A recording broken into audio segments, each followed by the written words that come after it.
Hello बच्चों and welcome to the wonderful world of economics. Yes बच्चों, आज हम स्टार्ट कर रहे हैं टीवाई का एक important chapter that is called commercial trade policy. इस कमर्शियल ट्रेड पॉलिसी को हम 3 पार्ट्स में डिस्कस करेंगे। आज हम डिस्कस करेंगे कि what are the main objectives of commercial policy. ये कमर्शियल पॉलिसी हम 2 पार्ट्स में 2 डिफरेंट टाइप्स में डिस्कस करेंगे। नंबर 1 फ्री ट्रेड पॉलिसी, वो क्या होती है, उसके प्रॉज एंड कॉन्स क्या हैं, वो डिस्कस करेंगे इन सेकेंड पार्ट। और थर्ड पार्ट में देखेंगे प्रोटेक्शनिस्ट पॉलिसी, उसके भी प्रॉज एंड कॉन्स यानी मेरिट्स एंड डीमेरिट्स हम डिस्कस करेंगे। और आज हम देखेंगे कि ये जो हम बोल रहे हैं कमर्शियल ट्रेड पॉलिसी, ये है क्या। Commercial trade policy means international trade policy, सिर्फ नाम बदला है। कमर्शियल ट्रेड पॉलिसी जिसे हम क्या कहते हैं बच्चों, इंटरनेशनल ट्रेड पॉलिसी। आज हम इसको सीखेंगे बहुत ही easy, as you know that simplicity is our main मोटो।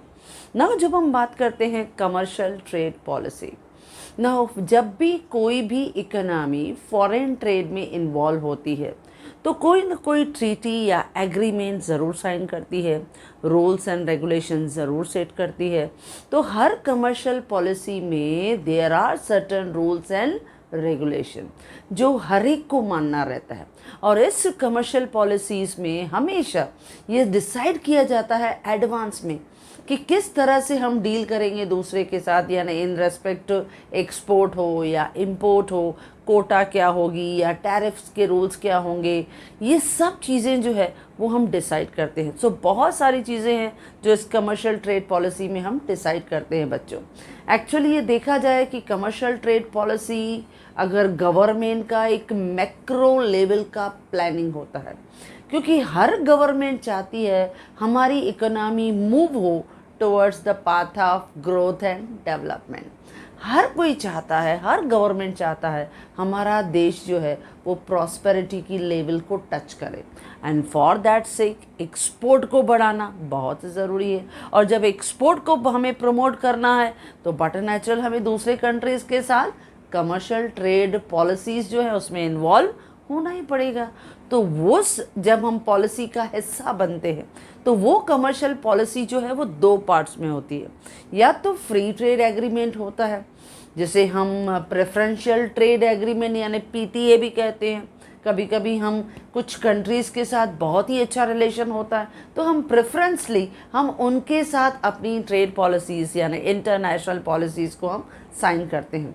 लेकिन कभी कभी क्या होता है, हमारी इकोनॉमी का बीओपी पोजीशन जो है वो थोड़ा एडवर्स होने लगता है, तो some time government follow protectionist trade policy, यानी वो अपने इकोनॉमी में रिस्ट्रिक्टिव ट्रेड पॉलिसी, जिसे हमने क्या कहा प्रोटेक्शनिस्ट ट्रेड पॉलिसी, वो फॉलो करते हैं।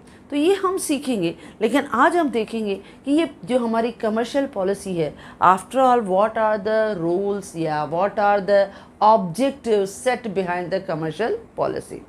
नाउ जब हम कमर्शियल पॉलिसी की बात करते हैं, जिसे मैंने क्या कहा इंटरनेशनल ट्रेड पॉलिसी, जब भी एक गवर्नमेंट दूसरे गवर्नमेंट के साथ कुछ ट्रीटी या एग्रीमेंट साइन करती है तो सम रूल्स एंड रेगुलेशंस को वो ज़रूर अपने माइंड में रखती है ताकि हर चीज़ क्लियरली एडवांस में ही डिसाइडेड हो।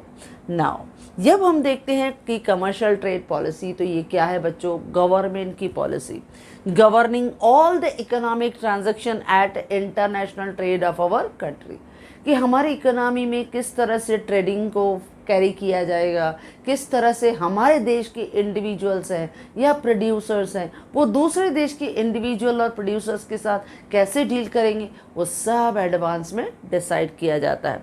तो इसके लिए commercial trade policy is a government का पॉलिसी जो गवर्न करता है, पूरा सिस्टम से चलाता है all the economic transaction at international level.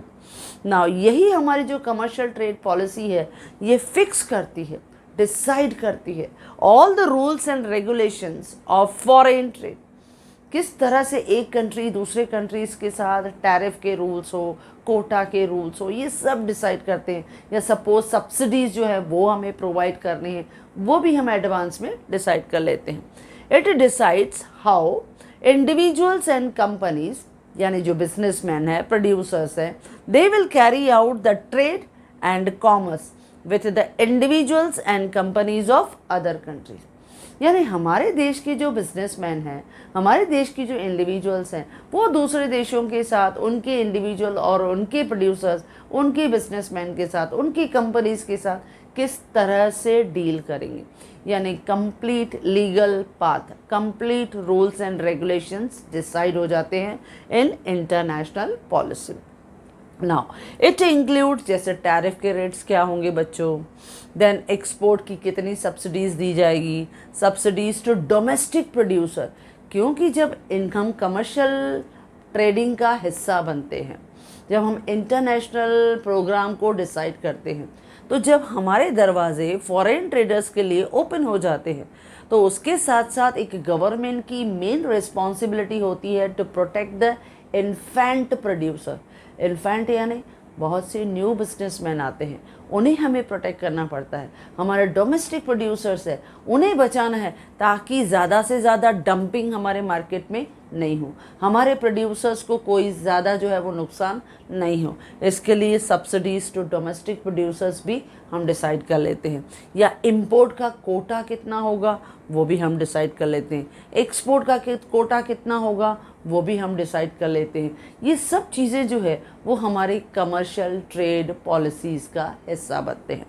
और कभी कभी जो हम रीजनल ट्रेड देखते हैं, उस रीजनल ट्रेड में जो ऑल ब्लॉक मेंबर्स होते हैं, अब रीजनल ट्रेड जिसमें ब्लॉक मेंबर्स हैं वो भी सब फॉलो करते हैं वही common commercial policy as per the treaty और एग्रीमेंट। जैसे हम करने वाले हैं, हमारा एससी टीवा में एक और चैप्टर हम डिस्कस करेंगे जिसमें हम सीखने वाले हैं कि किस तरह से मल्टीलैटरल जो है वो एग्रीमेंट साइन होती है, जिसमें हम यूरोपियन यूनियन यानी ईयू का एग्जाम्पल लेंगे। उस यूरोपियन यूनियन का हिस्सा बने 28 कंट्रीज़, वो सब 28 कंट्रीज़ ने आपस में मिलके एक बहुत ही अच्छा उन्होंने कमर्शियल ट्रेड पॉलिसी साइन किया। उनके पीछे मेन पर्पस यही था कि उनके ट्रेड और कॉमर्स को ज़्यादा से ज़्यादा वो बढ़ा पाएँ, वो अपनी प्रोडक्शन कैपेसिटी को बढ़ा पाएँ। यानी हर तरह की उन्होंने पॉसिबल कोशिश किया कि उनके पास फॉरेन करेंसी जो है वो ज़्यादा से ज़्यादा बढ़े, उनका ग्रोथ एंड डेवलपमेंट बढ़े, उनका ट्रेड और कॉमर्स बढ़े, उनका टेक्नोलॉजिकल डेवलपमेंट जो है वो बढ़े। तो ये सब हम करने वाले। इसके लिए मैंने कहा कि जब रीजनल ट्रेड होता है तो उसमें जो ब्लॉक मेंबर्स होते हैं, उनके जो मेंबर्स होते हैं वो भी फॉलो करते हैं common commercial policy as per the treaty या एज पर द एग्रीमेंट। जैसे मैंने एग्जांपल कहा ईयू, ईयू यानी यूरोपियन यूनियन, तो यूरोपियन यूनियन की मॉनेटरी पॉलिसी भी सेम रहती है, उनकी फिस्कल पॉलिसी वो भी ये सेम रहता है, उनके कस्टम्स और ट्रेडिशंस वो भी सेम रहते हैं। तो उन्होंने मिलके आपस में एक बहुत बड़ा उन्होंने रीजनल ट्रेड जो था वो सेटअप कर दिया। तो इस तरह से हमेशा कमर्शियल ट्रेड पॉलिसीज़ जो है वो फिक्स करती है रूल्स एंड रेगुलेशन, किस तरह से फॉरेन ट्रेड को कैरी किया जाएगा, उसके सब रूल्स एंड रेगुलेशंस डिसाइड होते हैं। ओके बच्चों, तो अब हमारा मेन क्वेश्चन क्या था, ये शॉर्ट नोट में आता है कि कमर्शियल पॉलिसीज़ के एम एंड ऑब्जेक्टिव्स क्या हैं। तो main objectives of commercial trade policy बच्चों, चलो वो डिस्कस करते हैं क्या क्या इसके एम्स हैं। पहला है first one, to enter into trade agreement with other nations यानी with other countries for mutual benefit, यानी हर एक को बेनिफिट होना चाहिए।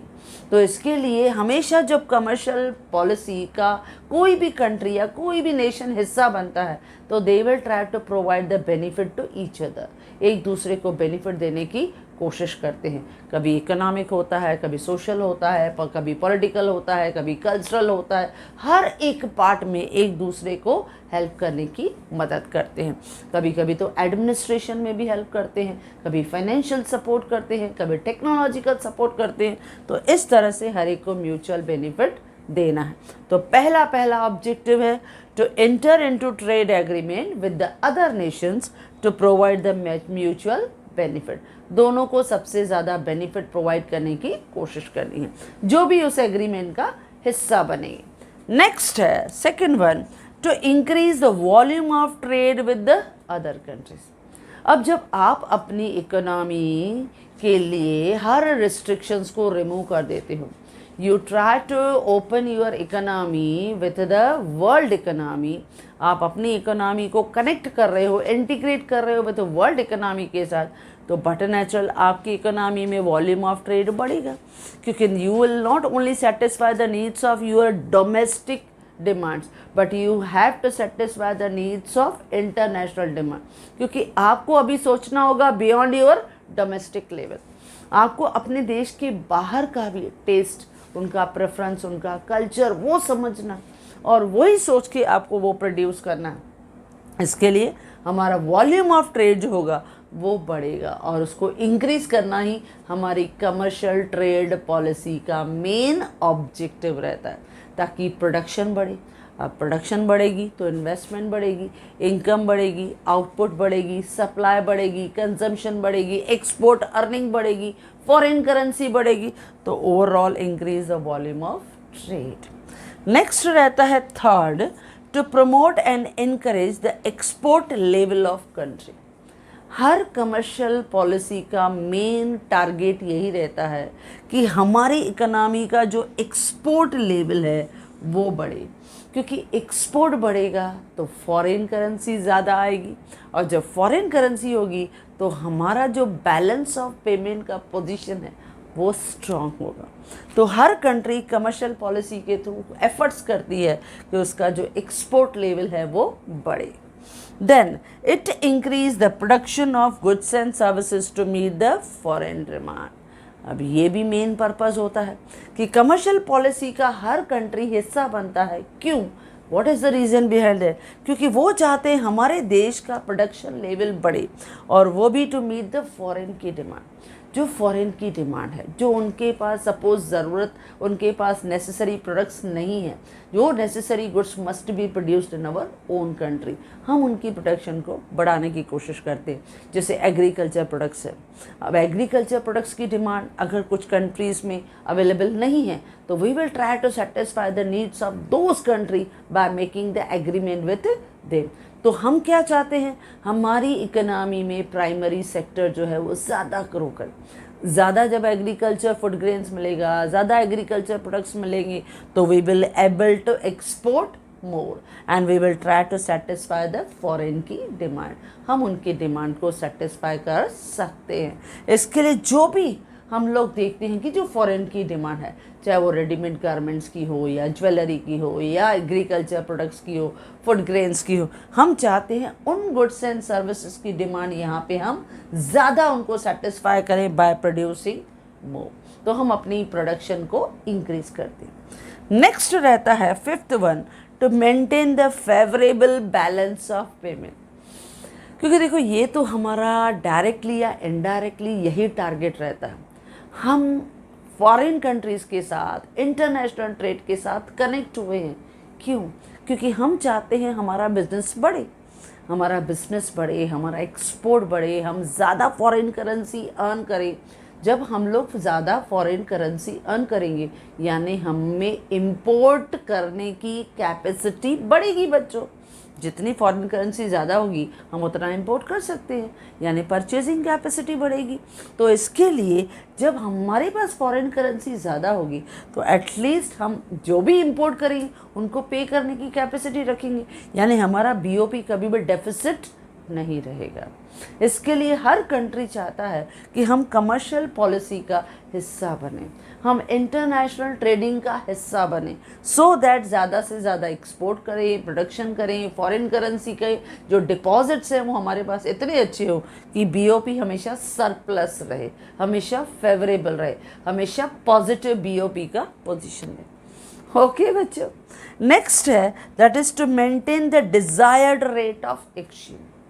अब जो एक्सचेंज रेट है ऑलरेडी हमने देखा है बच्चों, एक्सचेंज रेट कैसे डिसाइडेड होता है, डिमांड फॉर फॉरेन करेंसी और सप्लाई ऑफ फॉरेन करेंसी, हमने ऑलरेडी ये चैप्टर देखा है। तो जहाँ पे डिमांड ऑफ फॉरेन करेंसी और सप्लाई ऑफ फॉरेन करेंसी एक दूसरे को इंटरसेक्ट करता है, वहाँ पे एक्सचेंज रेट डिसाइड हो जाता है। और हर कंट्री चाहता है कि ये एक्सचेंज रेट लोवेस्ट हो, क्योंकि जितना एक्सचेंज रेट कम रहेगा उतनी हम फॉरेन डिपॉजिट्स अपने पास ज़्यादा रख सकते हैं। और ये हमारे लिए इजी भी रहेगा क्योंकि हमारे पेमेंट करना भी आसान हो जाएगा। इसके लिए to maintain the desire rate of exchange, क्योंकि जितना हमारे पास फॉरेन करेंसी ज़्यादा होगा उतना हमारा फाइनेंशियल पोजीशन बहुत स्ट्रांग होगा और हम डिज़ायर्ड रेट ऑफ एक्सचेंज को मेंटेन भी कर सकेंगे। क्यों? हमने पढ़ा था कि सम टाइम कभी कभी ऐसा रहता है कि इकोनॉमी में इस तरह से मार्केट फोर्सेस से जब भी ऐसा एक्सचेंज रेट हाई होता है तो सम टाइम सेंट्रल बैंक जो है वो इंटरफियर करती है और वो सप्लाई करती है फॉरेन करेंसी को। जब होगा डिपॉजिट तो सप्लाई करेगी, और जब हमारी सेंट्रल बैंक इस तरह के फॉरेन करेंसी के डिपॉजिट्स को सप्लाई करती है तो एक्सचेंज रेट को हम डिज़ायर्ड लेवल पे रिड्यूस कर सकते हैं बच्चों। तो इसके लिए हमेशा हर कंट्री इस कमर्शियल पॉलिसी का हिस्सा बनती है to maintain the desired rate of exchange. Okay बच्चों, नेक्स्ट है to preserve and increase the foreign exchange. हर कंट्री चाहती है कि हम अपने पास ज़्यादा से ज़्यादा फॉरेन एक्सचेंज को प्रिजर्व भी करें और ज़्यादा से ज़्यादा हम प्रोड्यूस करके एक्सपोर्ट करके ज़्यादा से ज़्यादा फॉरेन करेंसीज़ को अपने पास जमा भी कर सके। तो ये भी मेन एम और ऑब्जेक्टिव है किसका? कमर्शियल पॉलिसी का। ओके बच्चों, नेक्स्ट है to preserve the essential and scarce resources for encouraging the domestic industry. अब ये भी बहुत ज़रूरी होता है जब भी हम कमर्शियल पॉलिसी का हिस्सा होते हैं। तो ये हम पढ़ने वाले हैं। Commercial policy either it may be the free agreement, यानी हम लोग उसमें काफ़ी रिस्ट्रिक्शंस को रिड्यूस कर देते हैं, लेकिन सम टाइम हम प्रोटेक्शनिस्ट ट्रेड पॉलिसी भी अडॉप्ट करते हैं जिसमें हम कोशिश करते हैं इंपोर्ट सब्स्टिट्यूशन। हम इंपोर्ट को रिस्ट्रिक्ट करते हैं, एक्सपोर्ट का प्रमोशन रहता है लेकिन इंपोर्ट को भी हम रिस्ट्रिक्ट करते हैं। क्यों? क्योंकि सम टाइम कुछ रिसोर्सेज ऐसे हैं जो स्केर्स है। जब स्केर्स है तो हम चाहते हैं ऐसे रिसोर्सेज जो हैं वो हमारे पास डिपॉजिट रहे, अवेलेबल रहे, और हम ऐसे रिसोर्सेज को कभी भी किसी को ज़्यादा जो है वो डील करना पसंद नहीं करते। तो इसके लिए to preserve the essential and scarce resources, उनको प्रिजर्व करना। क्योंकि से फॉर एग्जांपल जैसे सपोज कोल है, आयरन स्टील है, अब हम लोग इंडस्ट्री में जब प्रोडक्शन बढ़ा रहे हैं, सपोज इनकी डिमांड बढ़ रही है, अब इनकी डिमांड बढ़ेगी तो ये स्केर्स रिसोर्सेज है। अब कोल जो है वो हमारे लिए माइंस में से मिलता है तो हमें फ्यूचर के लिए भी वो रिक्वायर्ड रहता है। तो इसके लिए समटाइम जब इस तरह की कमर्शियल पॉलिसीज़ बनाई जाती हैं तो specially for some scarce resources हमेशा गवर्नमेंट ध्यान देती है कि इस तरह के रिसोर्सेज हमारे डोमेस्टिक इंडस्ट्रीज़ के लिए भी अवेलेबल होने चाहिए। पहले उनकी डिमांड्स को सेटिस्फाई करना है। ऐसा नहीं है कि हमने इंटरनेशनल ट्रेड का हिस्सा बने तो हमें पहले उनको देना है और अपने डोमेस्टिक बिजनेसमैन को सपोर्ट नहीं करना है। We have to think about our domestic producers also. मैंने कहा था not only domestic producer but बहुत सारे हमारे न्यू फर्म्स रहते हैं, न्यू बिजनेसमैन रहते हैं, न्यू फ्रेश एंट्रेंट रहते हैं मार्केट में, जिसको हम इन्फेंट प्रोड्यूसर्स कहते हैं। हमें उनको भी प्रोटेक्ट करना है। तो इसके लिए ये जिम्मेदारी रहती है सेंट्रल गवर्नमेंट की कि whenever they will try to become the part and parcel of these commercial trade policy, they must take care कि these scarce resources should be preserved for the domestic and infant industry. Okay बच्चों, next रहता है to restrict import to achieve the favourable balance of payment. यानी इस commercial policy का हिस्सा बनते हैं ताकि हम इंटीग्रेट हों, पूरे वर्ल्ड के साथ जुड़ें, लेकिन उसके साथ साथ ये नहीं है कि हमारा इंपोर्ट बढ़ जाए। अगर इंपोर्ट ज़्यादा होगा तो हमारी इकोनॉमी से जो फॉरेन एक्सचेंज होगा वो ड्रेन होके आउटफ्लो के किधर चला जाएगा, टुवर्ड्स द फॉरेन कंट्रीज़, यानी क्रॉस द बॉर्डर वो बाहर चला जाएगा। जब ऐसा होता है तो some time we face the problem of deficit BOP का पोजीशन, और जब डेफिसिट होता है तो वी हैव टू बोरो, यानी एक्सटर्नल डेप्ट का प्रेशर आ जाता है, प्लस इंटरेस्ट पेमेंट का प्रेशर आ जाता है। तो उस सिचुएशन से हमेशा हमारी गवर्नमेंट बचना चाहती है, क्योंकि हमने क्या कहा कि कमर्शियल ट्रेड पॉलिसी क्या है, एक मैक्रो लेवल की प्लानिंग है। हम चाहते हैं हम दूसरों के साथ बिजनेस करें तो हमारी इकोनॉमी ग्रो हो, डेवलप हो, ना कि पीछे आए। इसके लिए एक्सपोर्ट बढ़ाना है, नो डाउट, लेकिन इंपोर्ट को भी थोड़ा रिस्ट्रिक्ट करना है ताकि हमारी इकोनॉमी से ज़्यादा फॉरेन करेंसी बाहर नहीं जाए। क्लियर बच्चों? नेक्स्ट रहता है, let is last one, to protect the newly formed industry, जिसको मैंने क्या कहा बच्चों, infant industry, to protect the newly formed industry from the foreign competition, क्योंकि फॉरेन कंपटीशन से उनको बचाना है। अब उसके लिए हमारी गवर्नमेंट बहुत सारे मेजर्स जो है वो फॉलो करती है। कभी कभी टैरिफ इम्पोज कर देती है, क्योंकि जो ऑलरेडी हमारे मार्केट में पुरानी जो कंपनीज़ हैं, यानी जो फॉरेन कॉम्पिटिटर्स ऑलरेडी हमारे मार्केट का एक पॉपुलर हिस्सा है, तो their scale of production is very है, इसके लिए उनका कॉस्ट कम रहता है। अब उनके लोअर कॉस्ट पे अगर फॉरेन गुड्स अवेलेबल रहेंगे और यहाँ पे न्यूली फॉर्म्ड इंडस्ट्रीज़ हैं, इनकी कॉस्ट ज़्यादा होगी, तो यहाँ पे गवर्नमेंट क्या करती है, हमारी गवर्नमेंट जो है वो सब्सिडीज़ देती है टू दीज डोमेस्टिक प्रोड्यूसर, उनको सब्सिडीज़ देती है, या sometime what they will do, they will put tariff on that so that there cost will also come up, ताकि उनकी भी प्राइस बढ़े और एटलीस्ट हमारे जो डोमेस्टिक इंडस्ट्रीज़ हैं उनके भी प्रोडक्ट्स मार्केट में डिमांडेड हों। तो इस तरह से कमर्शियल पॉलिसी का जब भी हिस्सा हम बनते हैं तो वी मस्ट टेक केयर कि we have to protect the newly formed industry from the foreign competition, क्योंकि हमें हेल्दी कंपटीशन चाहिए बच्चों, not the cut throat competition. और इसके लिए हमने पढ़ा था कंपटीशन एक्ट ऑफ 2002, तो वो रूल्स एंड रेगुलेशन हम फॉलो करते हैं। हम कोशिश करते हैं कि हम अपने डोमेस्टिक बिजनेसमैन को बचाएं, ताकि हमारी इकोनॉमी में कोई मोनोपोली जो है वो उनको अनड्यू जो है वो डोमिनेट नहीं करे, फॉरेन कॉम्पिटिटर्स जो हैं वो उनके प्रॉफिट्स को ग्रैब नहीं करे, unnecessary they will be quit from the market, वो मार्केट में से निकल जाएंगे। तो नए बिजनेसमैन कैसे बढ़ेंगे?